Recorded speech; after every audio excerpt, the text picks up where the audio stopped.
안녕하세요. 혹시 직장에서 갈등이라는 말만 들어도 가슴이 덜컥 느려앉는 분 계신가요? 아마 많으실 텐데요.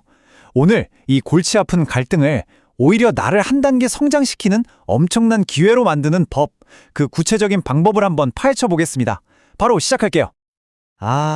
이 생각. 직장인이라면 정말 하루에도 몇 번씩 속으로 되뇌는 말 아닐까요? 갑자기 툭 던져지는 추가 업무나 마감 직전에 바꿔달라는 요청. 정말 너무나 익숙한 상황이죠. 바로 이 순간 마음속으로는 안 되는데 싶으면서도 입으로는 네, 알겠습니다 라고 말해버리는 바로 이 순간이 모든 문제의 시작점입니다. 우리는 도대체 왜 거절을 못하고 갈등을 피하려고만 하는 걸까요?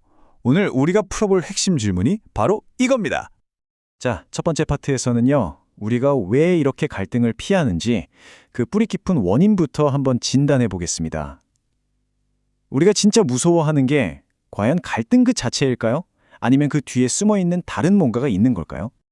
여기서 아주 중요한 관점의 전환이 필요합니다.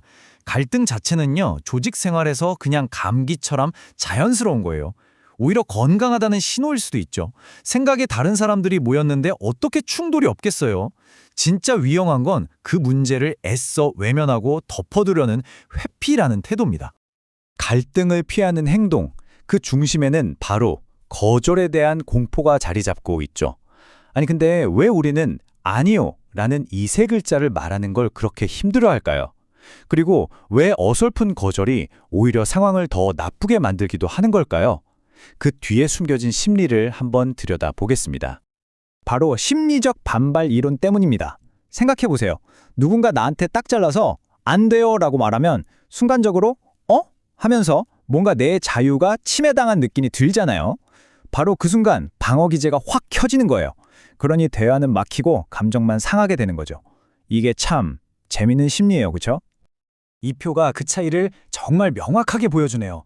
칼 같은 노는 둘 사이에 벽을 세우지만 그리고 화법은 다리를 놓아줍니다. 일단 상대방의 의견을 존중하고 받아들인 다음 거기에 나의 현실적인 상황이나 대안을 덧붙이는 그리고 방식이죠. 이것만 잘 써도 대화의 결이 완전히 달라집니다. 그렇다면 상대방도 기분 나쁘지 않게 하면서 내 권리도 확실히 지키는 가장 이상적인 소통법은 뭘까요? 전문가들은 바로 자기주장적 자세를 가지라고 조언합니다. 우리의 소통 스타일은 보통 이 세 가지로 나눌 수 있어요. 무조건 예스맨이 되는 수동적인 태도, 상대를 탓하며 감정적으로 나가는 공격적인 태도, 그리고 마지막으로 나의 필요와 한계를 솔직하면서도 정중하게 표현하는 자기주장적 태도가 있죠. 이게 바로 진짜 프로의 모습입니다. 이 영화 속 앤디의 변화를 보면 딱 와닿으실 거예요. 처음에는 편집장의 말도 안 되는 요구에 그냥 끌려다니기만 하잖아요. 하지만 점점 자신의 의견을 내고 안 되는 건 안 된다고 말하면서도 결국 일을 해결해내는 프로로 성장하죠. 이 앤디의 성장 과정이 바로 우리가 가야 할 길을 보여주는 겁니다. 자, 드디어 오늘 내용의 하이라이트입니다. 지금부터 어떤 어려운 상황에서도 써먹을 수 있는 아주 실용적이고 강력한 3단계 공식을 알려드릴게요. 딱 세 가지.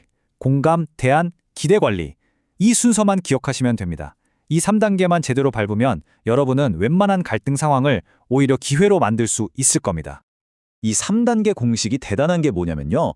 개인 간의 작은 다툼뿐만 아니라 나라가 떠들썩할 정도의 큰 기업 위기에서도 똑같이 적용된다는 겁니다. 이걸 제대로 보여드리기 위해서 기업 위기 관리의 전설로 남은 2009년 도미노 피자 사건을 통해 이 공식을 하나씩 뜯어보겠습니다. 1단계, 공감하기. 당시 직원들이 아주 비위생적인 장난을 치는 영상을 인터넷에 올렸어요. 회사가 발칵 뒤집혔죠. 이때 CEO가 나와서 변명부터 한 게 아니었어요. 카메라 앞에 서서 고객들이 느꼈을 역겨움, 그 감정에 먼저 공감했습니다. 저희도 역겹습니다. 여러분의 마음에 공감합니다. 이게 분노한 대중의 마음을 연 첫 번째 열쇠였습니다.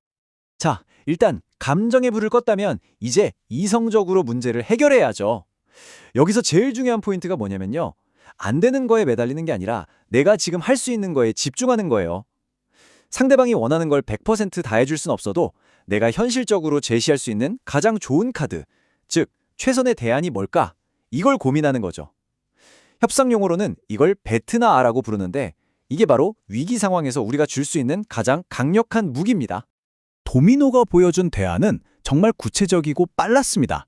해당 직원 바로 해고하고 문제의 매장은 즉시 문을 닫았어요. 그리고 이걸로 끝이 아니라 위생 시스템을 싹 다 뜯어 고치겠다고 발표했죠. 없던 일로 해달라는 불가능한 요구 대신 신뢰를 되찾기 위한 현실적인 행동을 보여준 겁니다. 이게 바로 훌륭한 대안 제시의 정석이죠.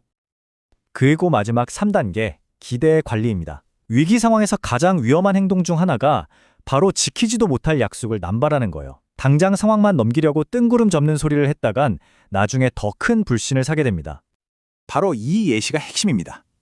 완벽하게 해결하겠습니다라고 큰 소리치기보다 최악의 상황은 이렇습니다. 하지만 저희가 할 수 있는 모든 걸 다해서 이만큼은 해내겠습니다 라고 솔직하게 말하는 거죠. 약속은 보수적으로 하고 결과는 그 이상을 보여주는 것. Under promise and over deliver. 이게 무너진 신뢰를 다시 쌓는 가장 확실한 방법입니다. 자, 이제 마지막 파트입니다. 지금까지 배운 기술들은 단순히 위기를 막아내는 수비 기술이 아니에요. 이걸 잘만 활용하면 오히려 팀과 조직을 더 단단하게 만드는 공격적인 성장 도구로 쓸 수 있습니다. 이 영화가 갈등의 긍정적인 힘을 정말 잘 보여주는데요. 인종차별이 아주 심했던 시절에 흑인과 백인 학생들로 억지로 만든 미식축구팀 이야기거든요. 처음엔 정말 서로 잡아먹을 듯이 싸웁니다. 그런데 감독은 이 갈등을 억누르지 않고 오히려 선수들이 서로 부딪히고 깨지면서 이해하게 만들죠. 바로 이겁니다. 그 지긋지긋했던 갈등을 피하지 않고 정면으로 통과해내는 과정에서 팀원들은 그 누구도 깨트릴 수 없는 강력한 유대감을 갖게 되죠. 그리고 마침내 챔피언이 됩니다. 그들을 갈라놓을 뻔했던 갈등이 역설적으로 그들을 최강의 팀으로 만든 원동력이 된 거죠. 오늘 이야기의 최종 결론입니다. 여러분, 갈등을 더 이상 우리 시스템의 오류나 버그라고 생각하지 마세요. 갈등은 오히려 우리가 더 좋은 답을 찾고 서로를 더 깊이 이해하고 진정한 리더로 커나가기 위해 꼭 필요한 핵심 기능입니다. 자, 이제는 여러분이 직접 해보실 차례입니다. 오늘 배운 내용을 그냥 머리로만 이해하고 넘기지 마시고요. 지금 당장 여러분을 괴롭히고 있는 크고 작은 갈등 상황 하나를 떠올려 보세요. 그리고 거기에 이 공감, 대안, 기대 관리 3단계 공식을 어떻게 적용할 수 있을지 한번 구체적으로 생각해 보는 겁니다. 그 작은 시도 하나가 여러분을 진짜 프로페셔널로 만들어 줄 겁니다.